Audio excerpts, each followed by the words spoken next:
Hello silver friends, this is Jolie from Quicksilver Hair, and today we're going to talk about hold products.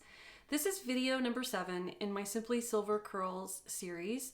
We're going to talk about gel, foam, mousse, what to expect from definition and volume. I had a horrible time finding gel after I ditched the dye, and it was a huge point of struggle for me, and I'm sure it possibly could be one for you. Do you struggle finding a gel? Do you have 125 gels underneath your cabinet? Do you not understand at all why you have to use gel? Is it so confusing you just don't even want to look this way? This video is for you. Let's get started. So Curly Girl Method says, go get the gel, find the perfect gel, put all that gel in your hair, wait for the crunch, scrunch out the crunch, and you'll have great hair for 7 to 10 days. Yeah, that's not how it works. It's not how it worked for me anyways. And I know for some people they are lucky and it works great for them, but it was a mystery to me, and it was a mystery that I was struggling to solve.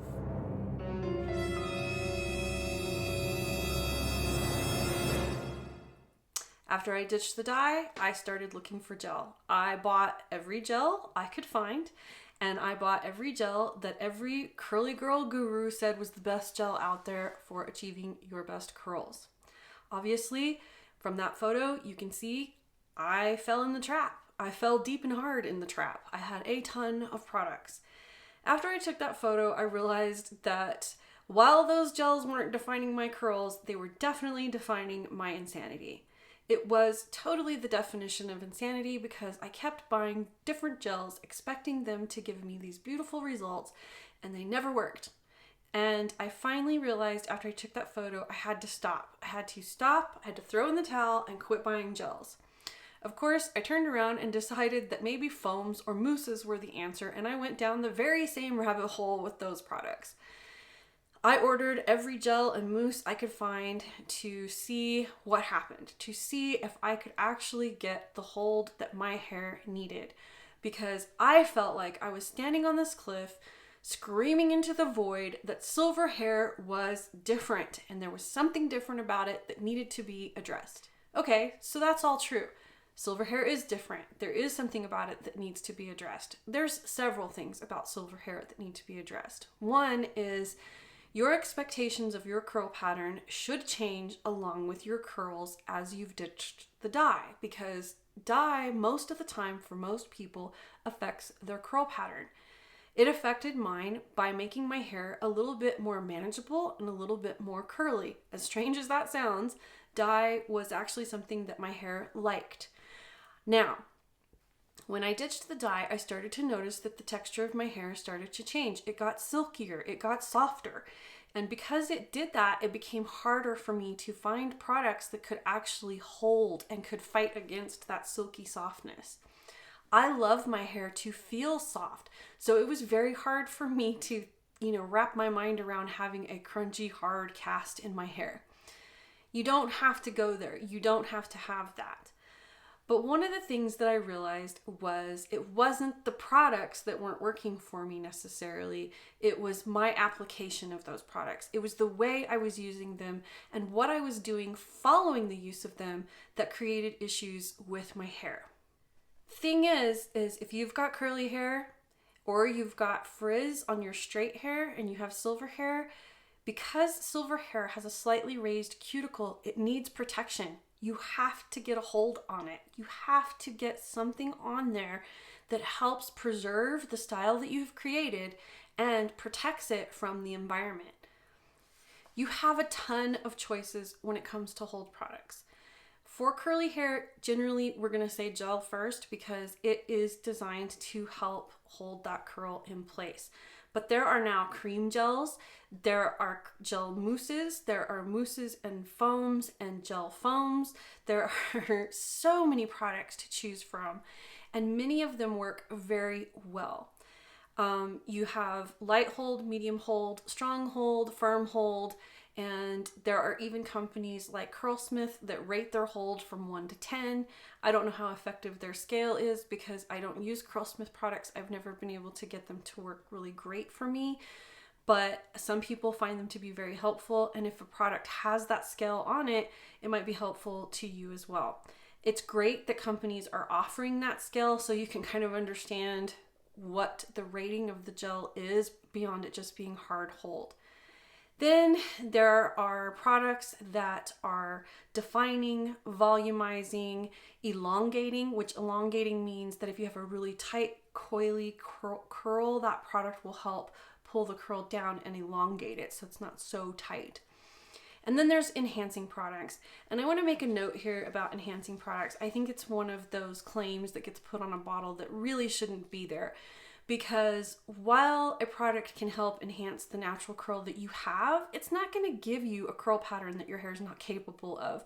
So I think enhance is kind of a catchy little phrase that doesn't necessarily deliver, because you can't put a different curl pattern in a bottle unless it's a perm. So keep that in mind when you are shopping for these products. I wouldn't aim for enhancing products because most of the time they aren't going to deliver on that claim. So back to the topic at hand, I have a list of tips here that I wanted to make sure I made note of for you because they were things that I started to, really focus in on and make sure that I was paying attention to. Number one, get off the struggle bus. If a product is not working for you and you keep trying it and you've tried it a million different ways, and everybody else says it works fantastically, but it's not working for you, then it doesn't work for you, and that's okay. Move on to another product. I would highly suggest you don't just move on to a product after you've only used it one time, because you do need to figure out how to apply it, when to apply it. Do you apply it to sopping wet hair? Do you apply it to damp hair? Do you apply it twice? Do you apply a whole lot of it? Do you apply a tiny bit of it? So do play with it fairly. Don't just try it once and toss it. But give it a fair go, and if it doesn't work for you, just get rid of it. Don't hang on to it just because somebody else says it's fabulous. You have to do what works for you. You have to do what works for your environment. So remember that when you're watching influencers, that you don't know where they live. You don't know what environment they live in unless they're talking about that. They might live in a very humid climate. They might live in a very dry climate. I'm very open about that I live in a very dry climate. And that way you know that you can expect slightly different results if you live somewhere different. Be willing to try different combinations. Be willing to try silicones if you need to, because silicones may help that with that added little bit of layer in the gel to seal your hair and to protect it from getting frizzy. So don't be scared of silicones, especially in a gel product, because it might be the thing your hair needs, especially with silver hair, because that cuticle may need to be filled in a little bit, and the silicone can actually help fill the cuticle in a little bit and make it smooth and make it calm down and not be so frizzy and so reactive. So be willing to try different ways of application and be willing to try different ingredients, because you never know, you might stumble on something that's absolutely perfect for your hair. I cannot reiterate this one enough. Application process is probably 90% of your game. You want to make sure you're applying your products correctly. This is why I created a video strictly on application method, because I think if you learn different application methods, you can learn to figure out what your hair likes and how it likes it to be applied. So I have that video, and I also have the video on my double gel, double plop method, which is how I figured out how to make gel work for me. The other thing is, don't be afraid to use your diffuser. Heat sets the curl. Heat sets the gel and allows it to dry, allows those bonds to form in their curl pattern and hold your hair in the curl pattern that it's meant to be in. So heat helps you. Heat is helpful. Obviously with silver hair, you don't want to use too high a heat. One of the biggest mistakes I was making with my curly girl routine once I ditched the dye was I was trying all of those gels air drying my hair, and my hair was getting longer and it was lower porosity because I wasn't dyeing my hair anymore. So that meant it was taking my hair longer to dry because I had more of it, it was longer, and it was lower porosity. The longer your hair takes to dry, the more elongated that curl pattern is going to get. So once I started using diffusing, it really helped change my game. So double gel, double plop plus diffusing was my winning lineup to figuring out what worked the best for me. So foams and mousses have a kind of different job than gel do. I started really noticing that most foams and mousses say something about volumizing. So there's a lot of curly girls out there that use foams and mousses before gel to achieve volume. Some people even use them after to achieve volume. I don't find that layering a foam and a gel together does much for me except weigh my hair down because it's just too many products. I've discussed this before. I only use about 4 or 5 products in my hair because I don't want any more than that, because the more I put in, the longer and elongated my hair looks, and I don't like the way the curl looks. And the less consistent my look is because I'm mixing too many products together on my hair. So if you're going to try mousse alone, it's probably going to work the best for you if you have waves, if you have fine hair, thin hair, or you have low porosity hair. Now, you may need to be in a lower dew point area because mousses are going to be more effective without humidity. On the other side of that, gels will be a little bit more effective in a high dew point. So even if you want to try a mousse like part of the year where your climate has a lower dew point, maybe say in the wintertime like it is here, that's great. You can use a mousse by itself and you may not have to use anything else. I prefer the Mousse Air Turbocharged Hair Styling Foam from Giovanni, and I tend to use this only in the winter months. There are other products out there, of course, that you can try, and there are some that do provide hold, but you're not going to find a strong hold mousse unless you get into some of the products that create that kind of wet look. Now, if you like that and you like that kind of hold in your product, go for it. I remember many of us used, I think it was from Aussie, they had a mousse that was a wet hold mousse, and that's what I used throughout high school. That was different times. And I also didn't understand how to scrunch out the crunch. If that product still works the same and works like that for you, then, you know, that might be the thing you want to go check out. But explore the foams, explore the mousses. Again, most of them are for volumizing, so pay attention to that. Some of them offer no hold whatsoever. So you want to kind of really get into reading the label and figuring out what it's actually capable of doing. Moving on to gels. Gels and custards, they're pretty much in the same category. Custards are a little heavier and a little bit more for tighter curl patterns, but gels are great for more coarse hair, denser hair, because it helps kind of weigh the hair down. And then for high porosity hair, gels are really great for that because they help seal that cuticle up and help to protect the hair from the environment. Now, that's just kind of a general rule of thumb. I think all hair types can use gel if you figure out how to put it on correctly and if you can find a product that your hair actually likes. Next, you can try hairspray. We weren't using Aquanet for no reason in the 80s, right? The thing is about hairspray is it can be really valuable to be as a final stage, like the final step in your styling process to hold the style you have achieved. So there's different hairsprays out there. There are some that are alcohol free. That is something I would look at. If your hair is particularly sensitive to drying out really quickly, I would avoid alcohols for sure. Or I would just make sure I'm not using it all the time and not using it excessively, you know, not the Aquanet cloud. But hairspray is very valuable. As a matter of fact, today it's very humid here and I could tell that my hair was going to just get very floofy and fluffy today because we have had storms rolling through all day long. So before I sat down today, I set my hair with hairspray. My favorite hairspray is from Giovanni. It is, I have it here somewhere, the LA Hold Hair Spritz. The second ingredient is alcohol. Actually, the first ingredient is alcohol, but I use this very rarely and I use it for very specific things. So it's not something I'm spraying a ton of on my hair all the time. I mean, you can see how much has gone out of this bottle, and I opened this bottle probably 3 or 4 months ago. So it's not something I'm using crazy amounts of.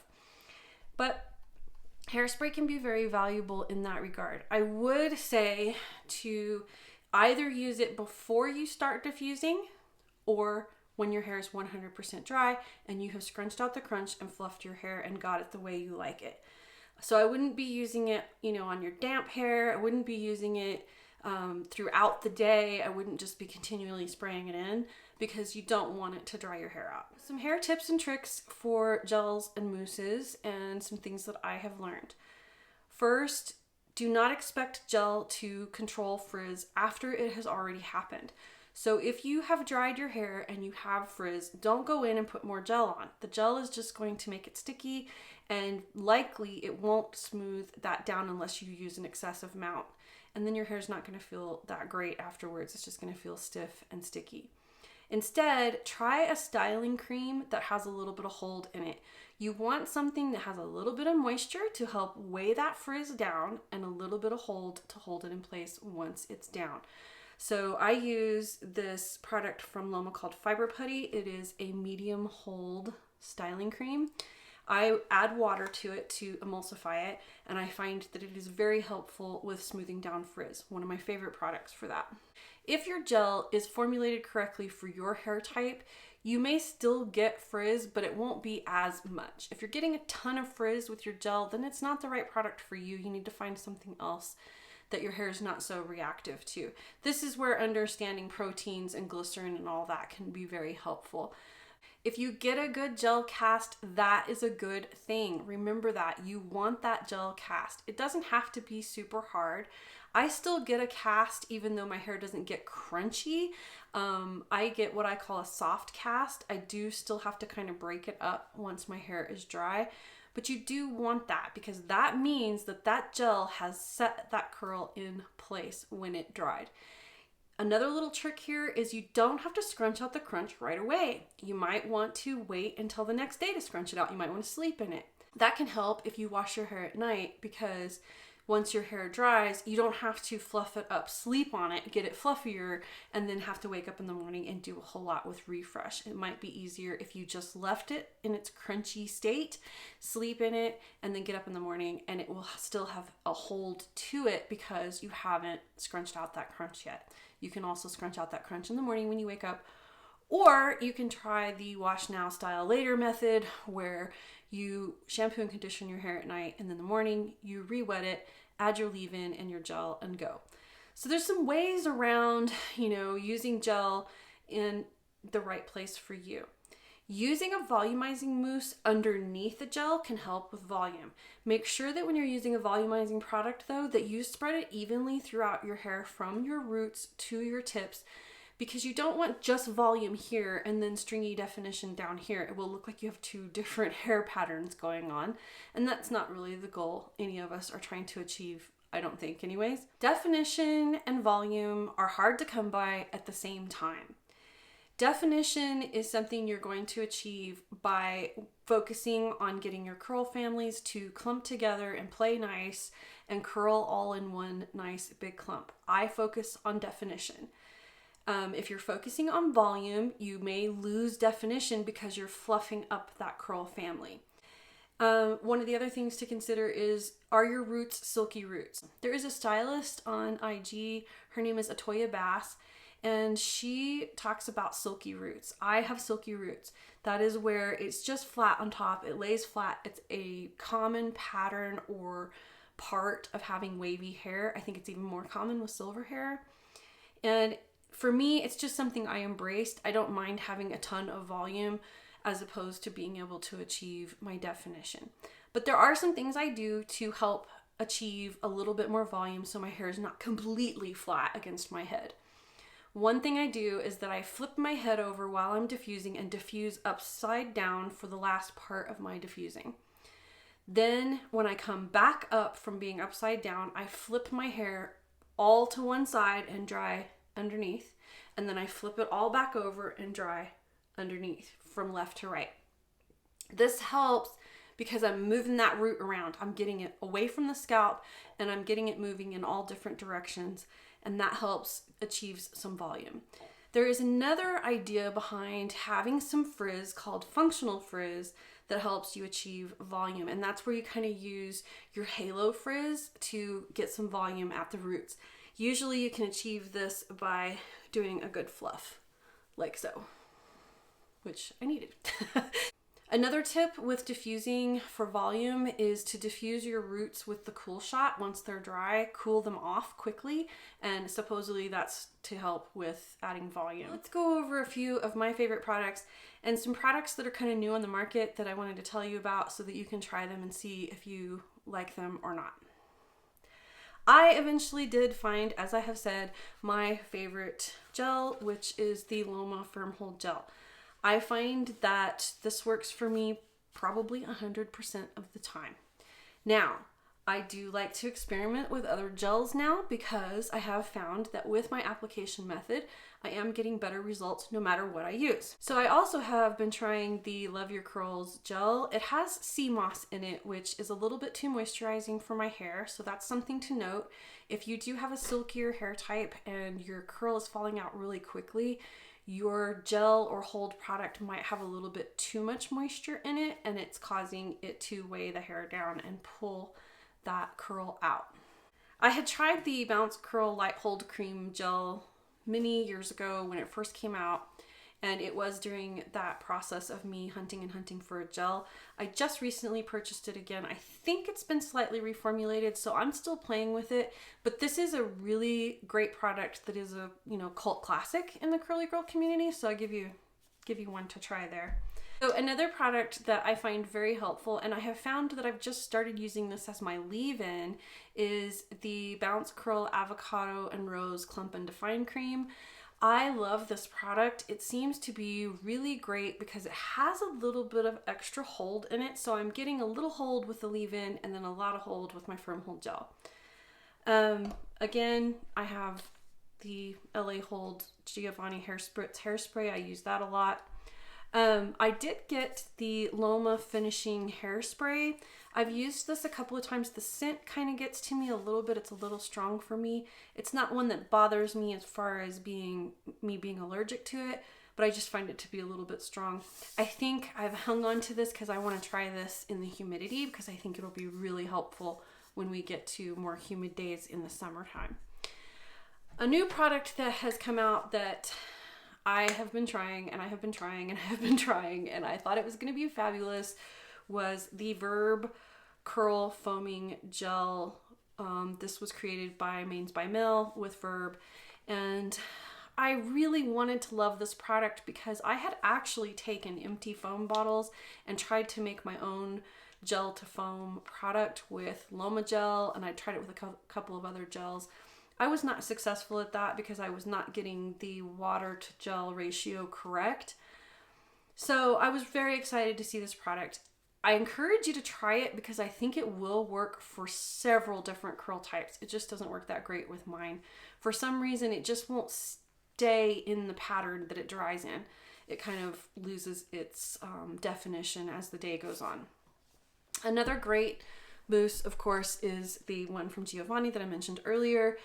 And if you want something with zero fragrance, there is the No Nothing mousse. And this one is actually in the aerosol can. I tried this for a long time. I still have the can. It just doesn't wow me. It's just not a product that I really, really love. And I do think it has a silicone in it, and that might be why I'm not that fond of it for a final hold product. As always, I have linked everything in the description box below that I have mentioned in this video. If you want to check that out, you can. Also down there is a sign-up list for my emails. That is the best way for me to get in touch with you and let you know when there's new content or news for Quicksilver hair. If you found this video helpful, please give it a thumbs up. And if you haven't subscribed already, please do so now because I would love to see you next time. Until then, shine on.